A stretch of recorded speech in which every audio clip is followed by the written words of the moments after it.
Padahal pinjam dulu 100 jika tidak dikembalikan maka dapat dikenai pasal 378 KUHP. Tingkat kepadatan penjara di Indonesia saat ini mencapai 196%. Berarti udah melewati kapasitasnya. Atau dengan kata lain, dari kapasitas 135.561 orang, penjara di Indonesia diisi oleh 265.840 orang warga binaan. 215 penjara atau rumah tahanan bahkan mengalami overkapasitas di atas 100%, atau lebih dari 2 kali lipat dari kapasitas aslinya. Terdapat 6 lapas memiliki overkapasitas di atas 500% dengan kepadatan tertinggi terjadi di lapas kelas 2A Bagan Si Api-Api, Provinsi Riau yang overkapasitasnya mencapai 813%.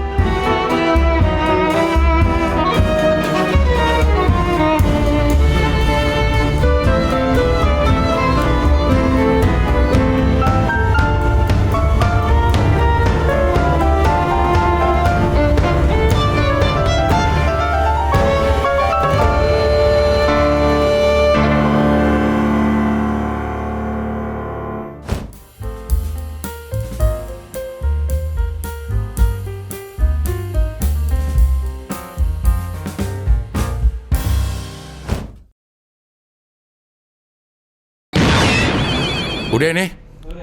Oke, halo semuanya, welcome to AA Abdel Update. Kali ini gue bakal ngomongin apa aja yang lagi hangat supaya lo gak kedinginan karena kurang up to date. Di episode 5 ini, kita bakal ngebahas mengenai kriminalitas yang sering terjadi di sekitar kita. Seringkali kita lihat di sosial media dan mungkin kita pernah melakukannya.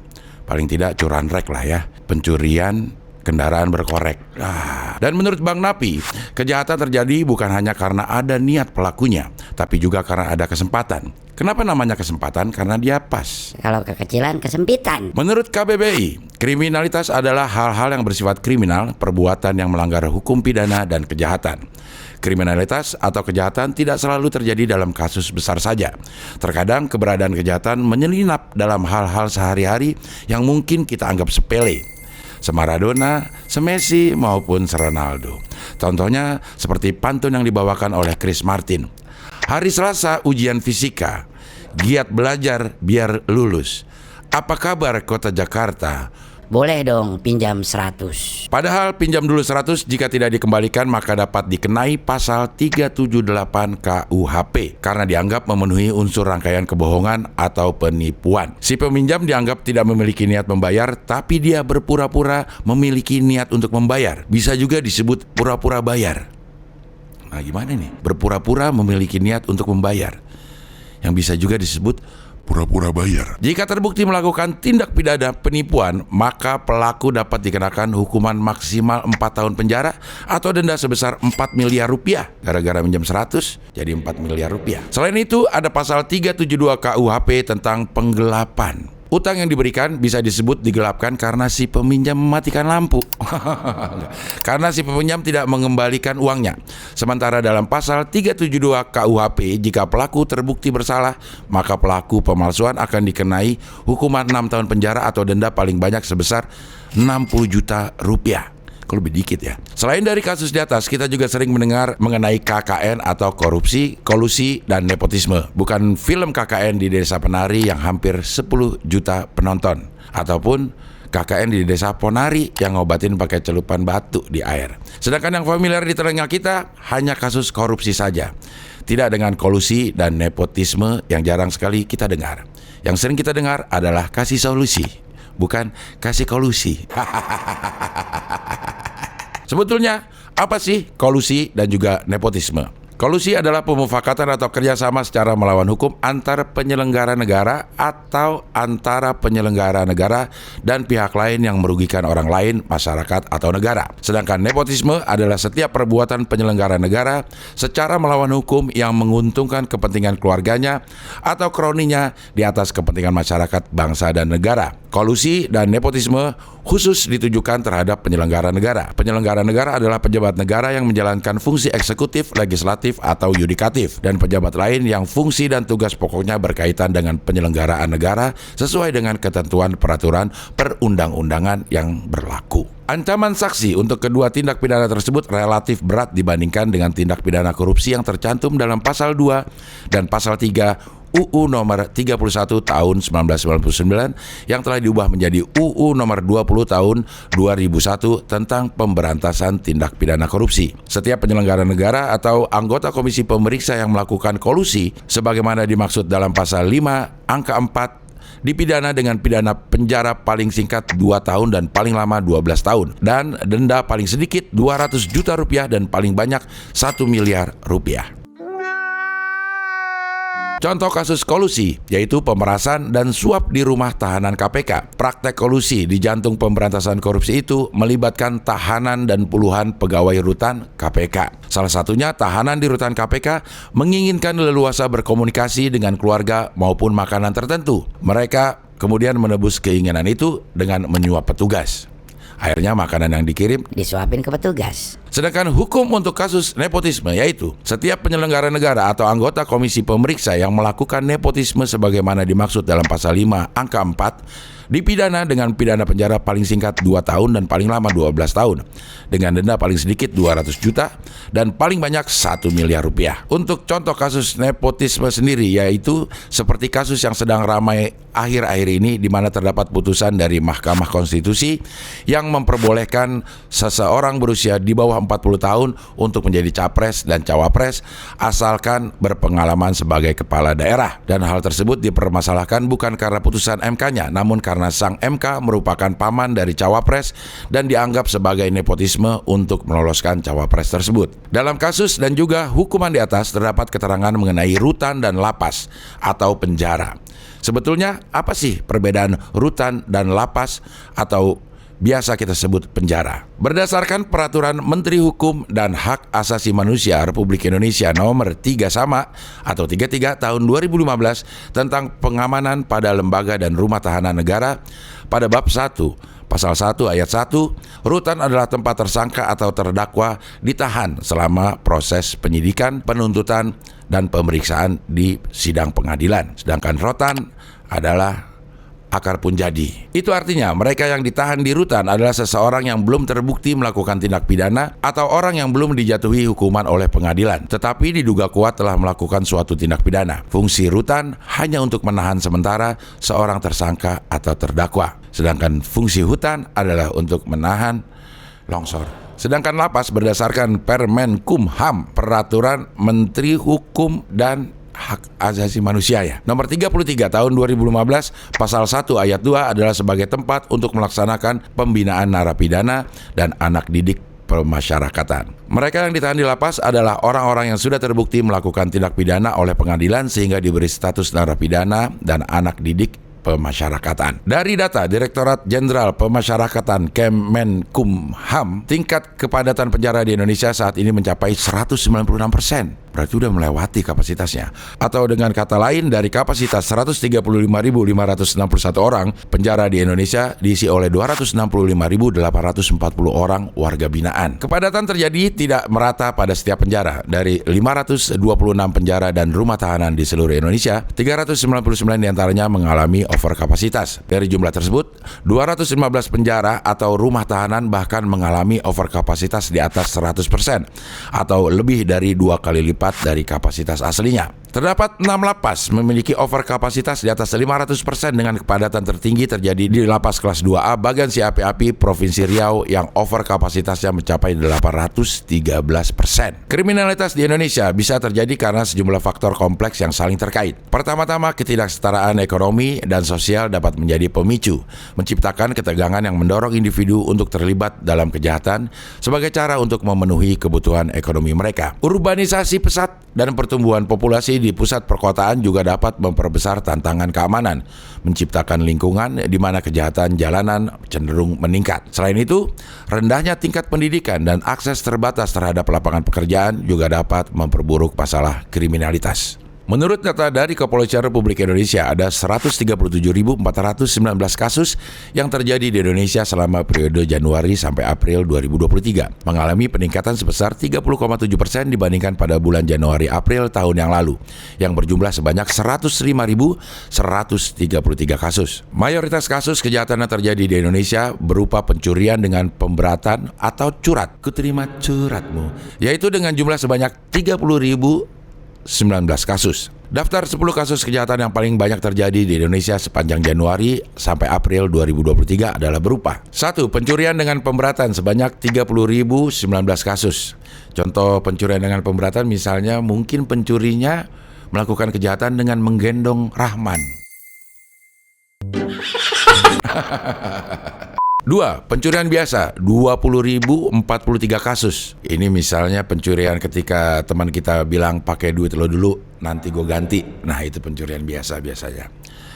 Ketiga, penipuan 6.425 kasus. Misalnya penipuan ini makan 5 ngaku 1, darmaji dahar 5 ngaku siji. Keempat, penganiayaan 6.374 kasus. Contoh penganiayaan misalnya seekor lele digetok sebelum digoreng, lalu getokannya dipakai buat ngegetok Rahman. 5. Narkotika 5.287 kasus. Kalau yang ini udah pada tahu lah ya. Keenam, penggelapan asal usul 3.516 kasus. Misalnya tinggal di mana loh? Di Kemang Jaksel, Kemanggisan. Nah itu penggelapan asal usul. 7. Curanmor roda 2 3.136 kasus. Kenapa disebut curanmor roda 2? Karena kalau roda 3 itu semen. 8. Pencurian dengan kekerasan 3.124 kasus. Misalnya seorang pemalak membawa sound system ketika memalak. Itu pencurian dengan kekencangan. 9. Pengeroyokan 1.953 kasus. Pengeroyokan kucing kampung melawan kucing komplek. Yang dikeroyok biasanya kucing komplek ini. 10. Penggelapan ada 7 kasus. Ini terjadi ketika token listrik habis. Menurut Polri, mayoritas kasus kejahatan di Indonesia terjadi pada malam hari, yaitu pada pukul 18 sampai 21.59, sebanyak 15.703 kasus.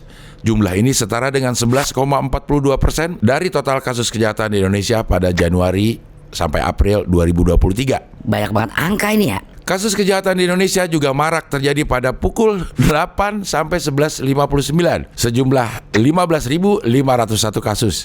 Diikuti pukul 15 sampai 17.59, sejumlah 14.884 kasus. Dan pada pukul 04 sampai 04.59, sejumlah 14.634 kasus. Kalau misalnya dari pukul 8 sampai 11.59, begitu 12.00 pada istirahat.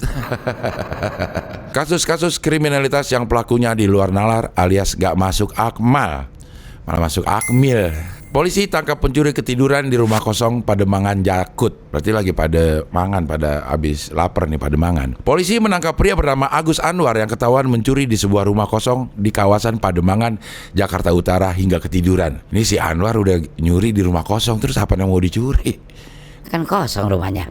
Agus ditangkap setelah kepergok pemilik rumah sedang tidur di dalam kamar. Akibat peristiwa itu, polisi mencatat ada 3 kerugian barang, yaitu kompresor kulkas, besi rangka tempat tidur, dan cetakan kue aluminium. Pelaku terancam pasal 363 3E KUHP, pencurian pada waktu malam dalam sebuah rumah atau pekarangan yang tertutup yang ada rumahnya. Dilakukan oleh orang yang ada di situ, tiada dengan setahu atau bertentangan dengan kemauan orang yang berhak atau yang punya, dengan ancaman hukuman di atas 5 tahun penjara. Kasus lainnya mengenai maling yang tersangkut di plafon sampai kencing di celana saat kepergok warga. Seorang pencuri di Cirebon terjepit plafon yang jebol sampai ditemukan warga. Peristiwa ini terjadi di desa Kempak kayaknya. Kecamatan Gempol, Kabupaten Cirebon. Pada Rabu 8 November 2023. Sang maling akhirnya dibekuk warga usai meminta pertolongan hingga warga sekitar dan pemilik ruko datang menolongnya. Faruk Majidi, seorang pemilik ruko, mengatakan beruntung peristiwa ketiga kali yang dialaminya ini tidak sampai melenyapkan barang-barang dagangannya, sebab maling tersebut terjepit di atas plafon rukonya sebelum beraksi. Kejadian pembobolan ini sudah terjadi selama 3 kali. Bahkan tidak seberuntung peristiwa terakhir, sudah ada barang-barang dagangannya yang lenyap dicuri maling di insiden pertama dan kedua, seperti memori, flash disk, bahkan HP. Namun di sini Faruk memilih untuk mengambil jalur kekeluargaan karena merasa kasihan dengan sang maling. Masih ada satu berita lagi yang di luar nalar. Dikira orang gila, ternyata malah pelaku pencurian motor. Kepolisian Polsek Gerok gak. Gerok gak? Menangkap pelaku pencurian sepeda motor atau curanmor berinisial NSD asal Banyuwangi, Jawa Timur. Pelaku awalnya dikira orang gila oleh korban bernama Hamdani saat memasuki rumah yang berlokasi di Banjar Dinas Tegal Bundar, Desa Sumber, Klampok, Kecamatan Grogak, Kabupaten Buleleng, Bali, pada Senin sekitar pukul 17.30 WITA. Saat itu pelaku masuk ke dalam halaman rumah korban dan berpura-pura membersihkan sampah yang ada di seputaran sepeda motor milik korban yang diparkir di halaman rumah korban. Kemudian korban sempat menegur pelaku tersebut. Namun karena tidak dihiraukan, dianggap orang tersebut adalah orang yang mengalami gangguan jiwa. Sehingga saat itu korban meninggalkannya untuk mandi. Namun tidak lama kemudian istri korban, Nur Halimah, tiba-tiba berteriak mengatakan sepeda motor milik korban sudah dinaiki dan mau dibawa kabur oleh pelaku. Karena adanya teriakan dari Nur Halimah, pelaku melarikan diri dan dikejar oleh warga sekitar rumah korban dan akhirnya pelaku dapat ditangkap warga. Peristiwa tersebut kemudian disampaikan ke pihak kepolisian Polsek Grogak dan menangkap pelaku dan dibawa ke Polsek Grogak untuk dilakukan permintaan keterangan. Ini kayak nanya ya, Grogak, gerok gitu. Lewat aksinya pelaku dijerat pasal 362 KUHP, yaitu barang siapa yang mengambil barang sesuatu. Barang siapa yang mengambil barang sesuatu? Barang siapa yang mengambil barang sesuatu, kayak diulang-ulang barangnya ya. Yang seluruhnya atau sebagiannya kepunyaan orang lain dengan maksud untuk dimiliki secara melawan hukum, diancam karena pencurian dengan pidana penjara paling lama 5 tahun atau pidana denda paling banyak Rp900. 900. Murah banget apa belum diganti apa gimana ya? Menurut Peraturan Mahkamah Agung Indonesia Nomor 2 Tahun 2012 tentang penyesuaian batas tindak pidana ringan dan jumlah denda dalam KUHP, jumlah maksimum hukuman denda terkecuali pada pasal 303 ayat 1 dan 2 dilipat gandakan menjadi 1000 kali. Oleh karena itu besaran ancaman denda pada pasal 362 yang nominalnya 900 kemudian dikalikan 1000 dan berjumlah Rp900.000. Dari tadi kita sudah banyak membahas mengenai pidana dan juga pasal-pasalnya. Namun apa sih perbedaan hukum pidana dan juga hukum perdata? Hukum pidana merupakan bagian dari sistem hukum yang berkaitan dengan tindak kriminal dan pelanggaran hukum yang melanggar norma dan aturan yang ditetapkan oleh negara. Fokus utama dari hukum pidana adalah memberikan sanksi terhadap pelaku kejahatan sesuai dengan tingkat kejahatan yang dilakukan. Tujuan dari hukum pidana adalah untuk menjaga ketertiban masyarakat, mencegah tindak kejahatan dan menghukum pelaku sebagai bentuk keadilan. Sedangkan hukum perdata adalah bagian dari sistem hukum yang mengatur hubungan antara individu atau entitas hukum yang saling berinteraksi dalam masyarakat. Hukum perdata mengatur berbagai hal seperti hak dan kewajiban individu, perjanjian, kepemilikan properti, dan penyelesaian sengketa antara pihak-pihak yang terlibat. Tujuan utama hukum perdata adalah menjaga keseimbangan dan keadilan dalam hubungan sipil antara individu atau entitas hukum. Demikian update hari ini. Semua kejadian terjadi karena kita kurang bisa membawa diri. Karena dunia ini penuh dengan alibi. Hidup harus penuh hati-hati. Terima kasih sudah nonton sampai akhir. Nantikan cerita seru lainnya di episode-episode berikutnya. Buat yang mau request bahas apa lagi silahkan tulis di komen. Dan jangan lupa komen, like, subscribe, dan share loh. Kolusi adalah pemufakatan atau kerjasama secara melawan hukum antara penyelenggara negara atau antara penyelenggara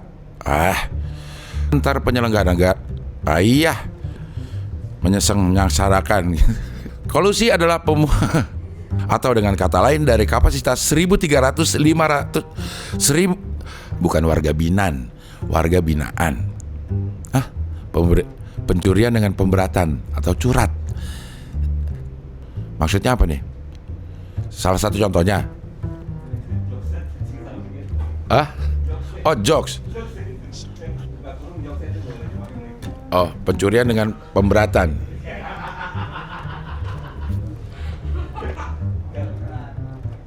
Angka semua ya. Agus ditangkap. Agus apa Anwar sih? Agus Anwar ya. Kasus lainnya sebab maling tersebut semua kejadian terjadi karena kita kurang bisa membawa diri. Karena dunia ini penuh dengan alibi. Wah, ini maksudnya kayak Najwa Shihab. Oke. Demikian update hari ini. Semua ntar ada ininya seret gitu. Ada tulisannya gitu. Siapa yang bikin ini? Kata-katanya. Wah.